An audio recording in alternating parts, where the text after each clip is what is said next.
Hi friends, welcome back to let's make a channel. ఈరోజు మనం ఇంకో చక్కటి నీతి కథని అయితే చెప్పుకుంటున్నాం. అంతకంటే ముందు నా ఛానల్ ఎవరైతే సబ్స్క్రైబ్ చేసుకోలేదో సబ్స్క్రైబ్ చేసుకోండి. దాని పక్కన బెల్ ఐకాన్ని టచ్ చేయండి. దీని ద్వారా నా నోటిఫికేషన్స్ అన్ని మీకు చేరుతాయి. ఓకేనా ఫ్రెండ్స్, ఇప్పుడు కథనైతే ప్రారంభిద్దాం. ఒక అందమైన అడవిలో ఒక చిట్టి కాకి ఉండేది. ఆ కాకి చాలా తెలివైనది, కానీ తెలివి కన్నా ముఖ్యంగా అది నిజాయితీగా ఉండేది. నిజాయితీ గలది. ఒకరోజు ఆ కాకి ఎగురుతూ వెళ్తుండగా కింద నేలపై ఒక బంగారు ఉంగరం పడి ఉండటం చూసింది. కాకి ఆ ఉంగరాన్ని చూసి ఇది నాది కాదు, ఎవరో పోగొట్టుకొని ఉంటారు అని ఆలోచించింది.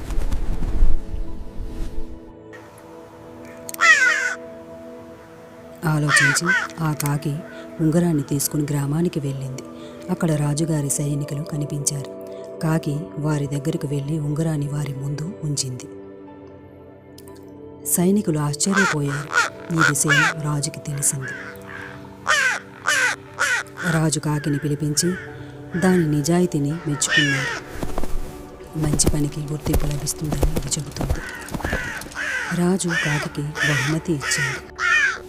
ఆ రోజు నుంచి అందరూ కాకిని గౌరవంగా చూడసాగారు. మంచి గుణాలకి మంచి ఫలితం దక్కుతుందని ఈ కథలో నీతిని చక్కగా వివరించినది. ఈ కథలో నీతి ఏమిటంటే, నిజాయితీ ఉన్నవారికి ఎప్పుడు గౌరవం, ఆనందం లభిస్తాయి. అందుకేనేమో ఫ్రెండ్స్, మన పెద్దలు అంటుంటారు, నిజాయితీగా ఉండడం చాలా మంచిది, అది మన ముందు ఫ్యూచర్కి చాలా మంచి చేస్తుందని ఎప్పుడు మన పెద్దలు చెప్తూ ఉంటుంటారు. సో ఈ కథ మీకు నచ్చినట్లయితే నా వీడియో లైక్ చేయండి, షేర్ చేయండి. నా ఛానల్ని సబ్స్క్రైబ్ చేసుకోవడం మాత్రం మర్చిపోవద్దు ఫ్రెండ్స్. ఓకేనా? ఇంకో కొత్త వీడియోతో, ఇంకో కొత్త కథతో మీ ముందుంటాను. నేను మీ లక్ష్మీ అక్షయ ఛానల్.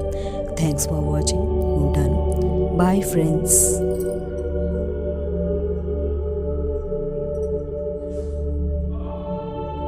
नमस्ते दोस्तों, मेरे चैनल को सब्सक्राइब करना न भूलें। आपके समर्थन से मैं और भी मजेदार वीडियो बना सकूंगी।